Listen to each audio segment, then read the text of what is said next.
You will see. It is absolutely beautiful. My guest tonight, I am so honored.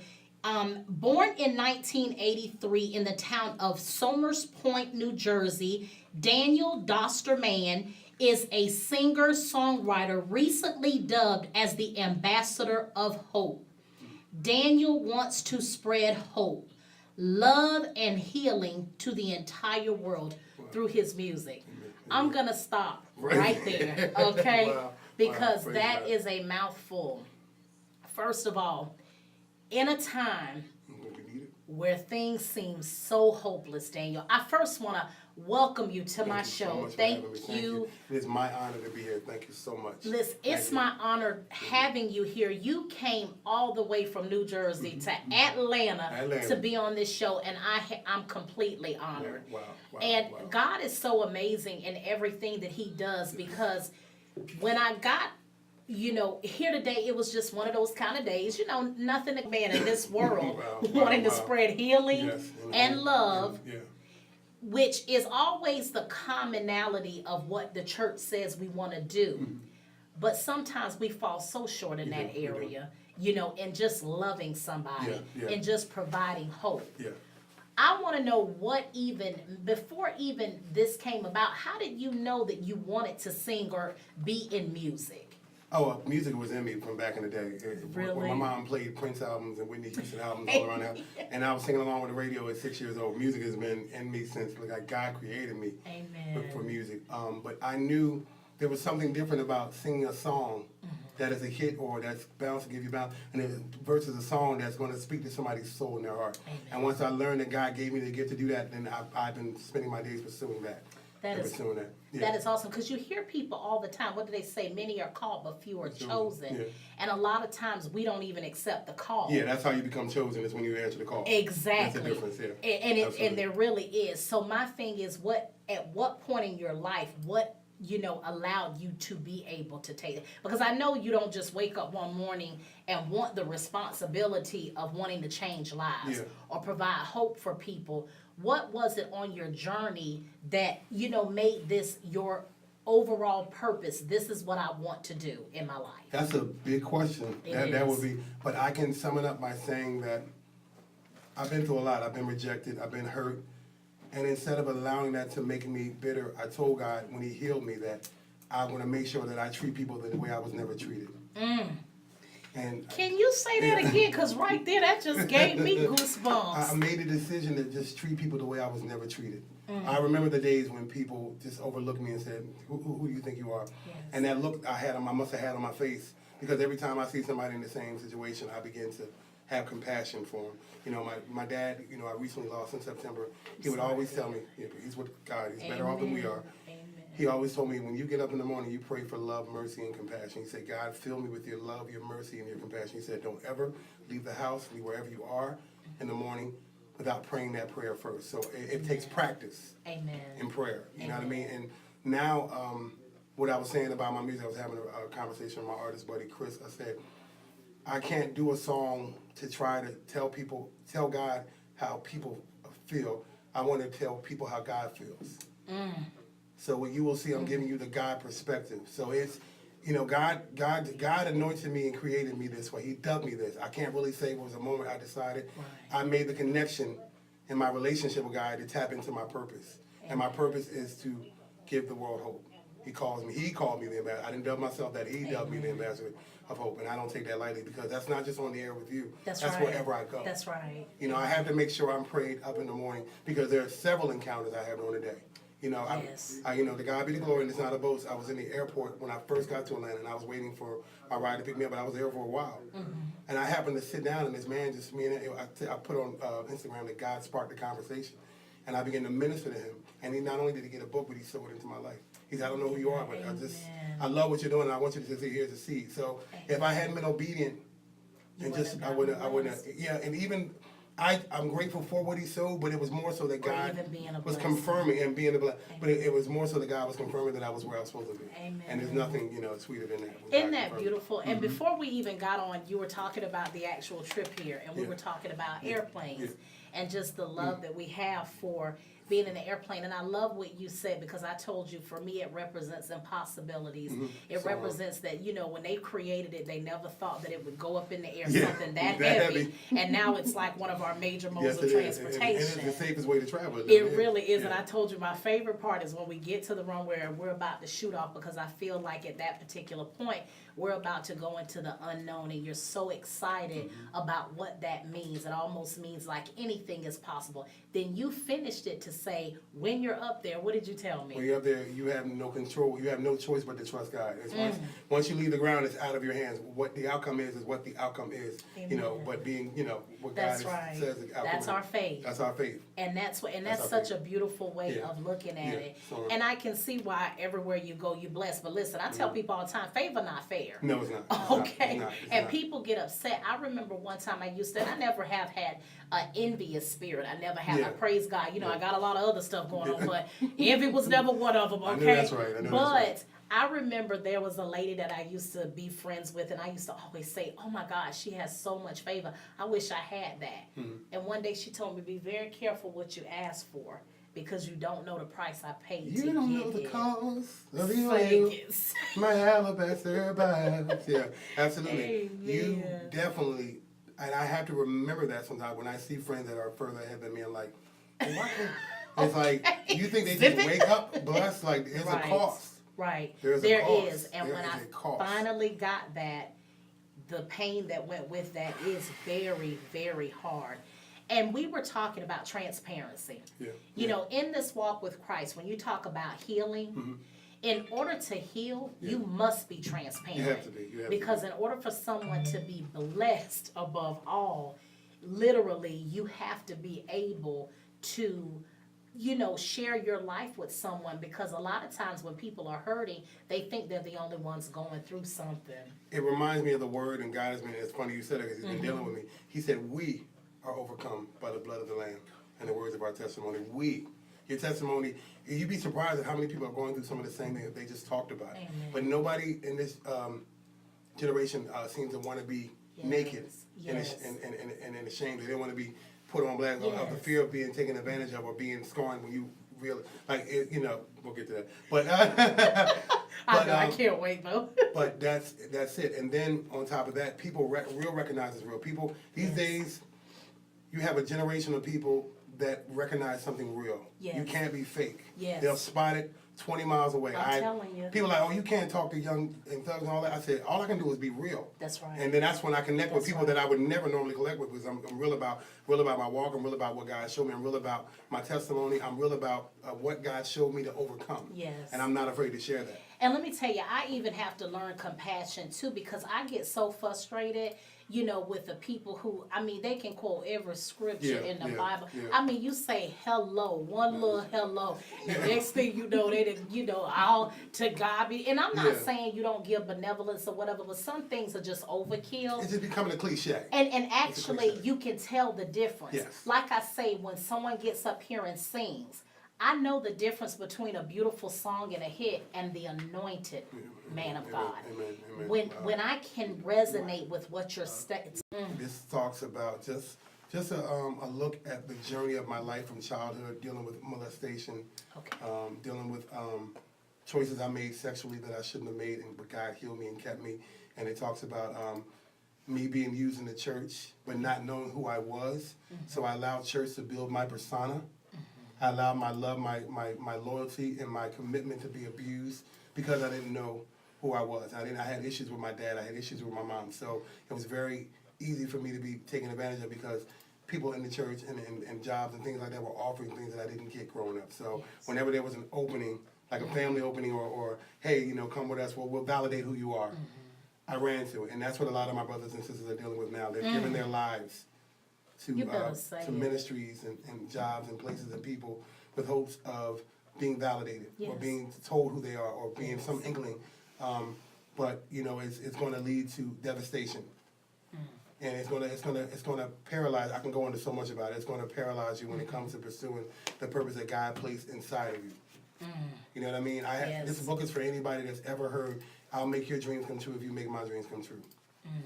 I love that. Yeah. And I'm telling you, it really is like I can even go through some of the chapters where it all began. And so you're telling us about your journey. But I want to hear a little bit about I Chose Destiny. I chose destiny. Okay. I chose destiny. That falls in the category of I chose to start my life all over again.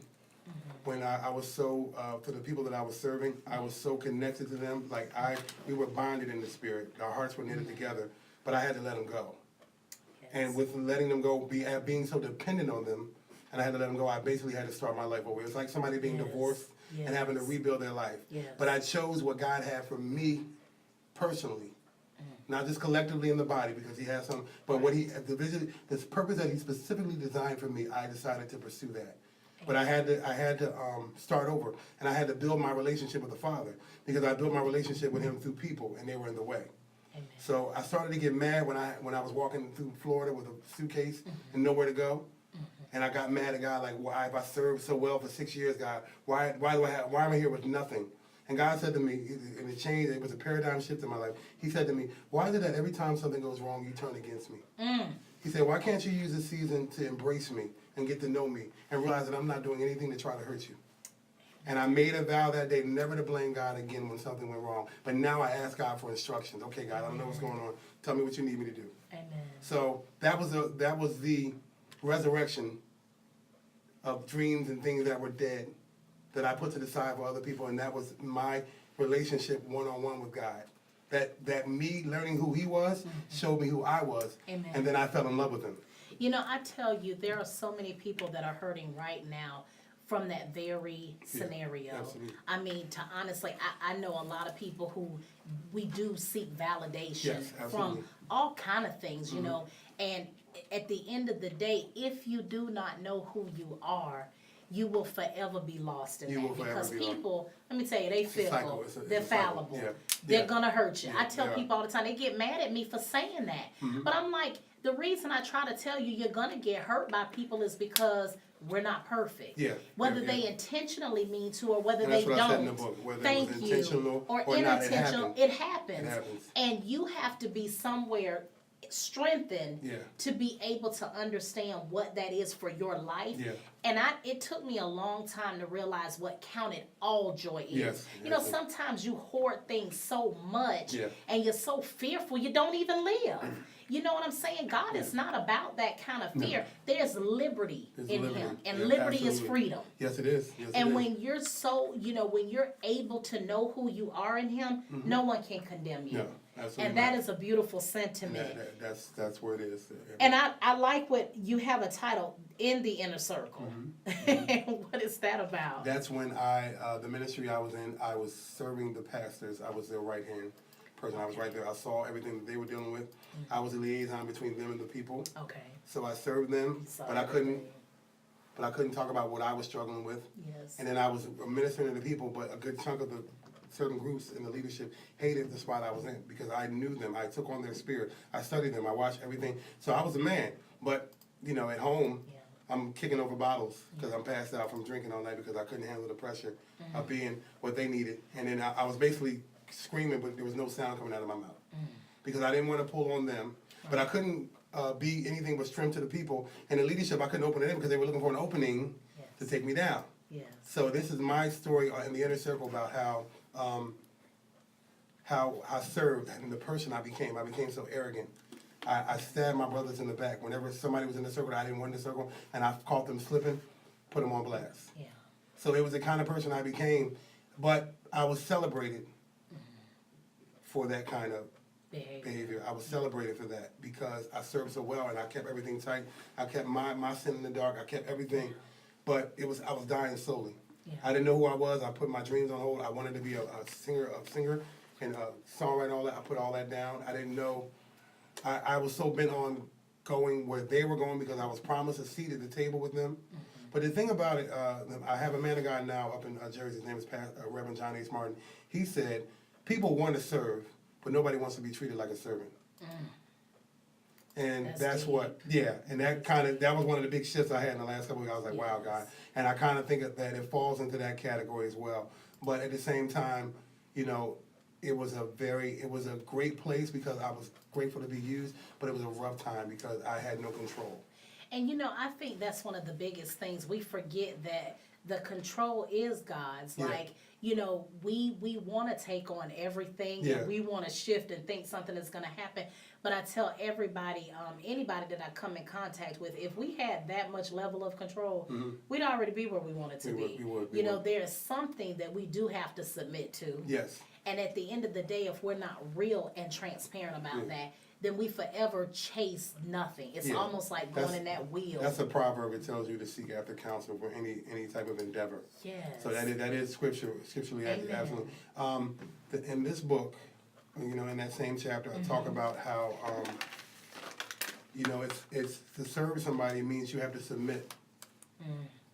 And without a relationship, and you're submitting to certain people that aren't where they're supposed to be, you can only go as far as where they are. Yes. And that covenant, God is not going to give you revelation beyond where they are. Amen. So I'll talk about that if you're going to submit, you have to make sure that they are seeking God, continuing and growing, because your destiny's on the line.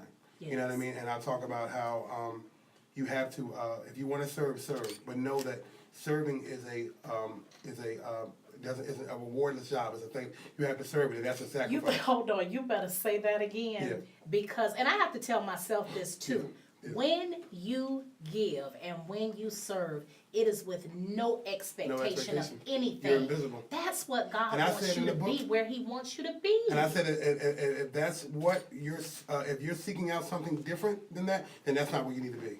There are some people that are created and they love to serve, but there are some people know that there's more for them than that. Nothing wrong with doing it because I still serve. Yes. Yes. But if you know that God is calling you to more, and I asked the question in the book that God asked me, He said, "Why are you trying to join the force when I've already made you a force?" So church is not plan B. If you want to be a lawyer, go to law school. Church is there to empower you and send you out to impact the world. It's not plan B. It's not, this is a safe haven. So, because I know if I'm here, I'm guaranteed to be what I'm going to be. That's but right. God said, I need you to move. I need you to, if you want to be a lawyer, go to law school. If you want to be a singer, go on X Factor. That's go right. pursue that thing. And I love that because that is what it means by faith without works is dead. People say it all the time, but I really don't think they understand it. And I love what you said about it earlier when we were discussing it. Yeah. What does it mean when we say faith without works is dead? And I'm like, said some waiting people on are the Lord. waiting on the Lord. They're like, oh, the Lord gonna do. Lord ain't gonna do nothing until you get up and move and take action. 'Cause the word then wait- He will open those doors for you. Yes, He will. Because the word wait in another translation is to actually serve. It's to actually make a move. Like you have a waiter at a restaurant, they're waiting on somebody. That's So an actual, that's what that's a they're verb. saying, That's a okay? verb. That's a verb. That's an action word right there. Exactly. That is another translation in a verb. Yes, So it is. move Absolutely. so that I can bless you Yeah. the way you need to be blessed. And when I say blessed, I mean doing what you're called to do. Doing what you're called See, to do. for me, the blessing is when you are walking for what your purpose to do. Is, yeah. And you can't let any man take that from you. No, you can't. Because I'm telling you, naysayers are out there. And it doesn't matter what their reason for why they do what they do. Just know that your focus has to be on what God has for you to do. The only people that are able to shut you down when you're doing something big is people that have your heart. And I talk about this in the book. I said, when somebody has your heart, they have the ability to build you up and crush you in an instant. And if they know they have access to do that, then that's not a healthy relationship to be in. Now that I've gotten a relationship with the Most High God, and a real relationship with God, haters don't even matter, not even a factor. Naysayers and haters are not even, they can't comprehend. I've gotten to a place where they cannot comprehend. Yeah, You know what I mean? A level of faith, and to God be the glory, not a boast, but that's right. you have to live a life where they can't comprehend the blessings. Amen. They can't they don't even matter to me at this point. You know what I mean? Because I had to be in a position where I'm going to have to minister to some of them. I've come across a few, Yes. but I've had to minister to them. So I couldn't, I already know you're talking about, the Spirit already showed me, but I have too much love and compassion in me to even let that even be a factor. That's right. So I agree with you on that. And the thing about a lot of my brothers and sisters are stuck because these leaders in these places and these people have their hearts. Yeah. So they want that approval before they go. You know what I mean? What I'm saying is that you have to get in a place where you hear God, and you have to make a decision that I'm going to get what God has for me. And stand on that. Yeah, and whether it costs me everything. That's This right. costs me everything. This right here, Yes. the Views Intimacy, the book, Yes. pursuing that, I was sleeping on a bench down in Florida. Literally about a year ago. It's only been, it felt like 10 years. 2016 felt like 10 years and within a year because of everything God has shown me. But I had to make a decision, okay, God, I got to start over and pursue what you have for me at all costs. Now, I had godly counsel along the way. Of I'm not going to course. say that it was That all. it just was overnight, No, but no. still, you but I know. had, God sent who He needed to send in that season to push me, and send me into this place. I think that is absolutely beautiful, and I think that's so encouraging for people out in our audience to be able to hear that, because I hear it all the time.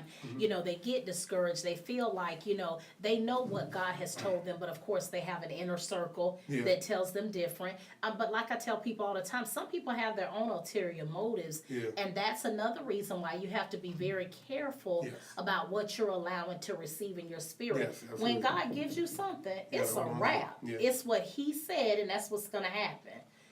Period. No matter what.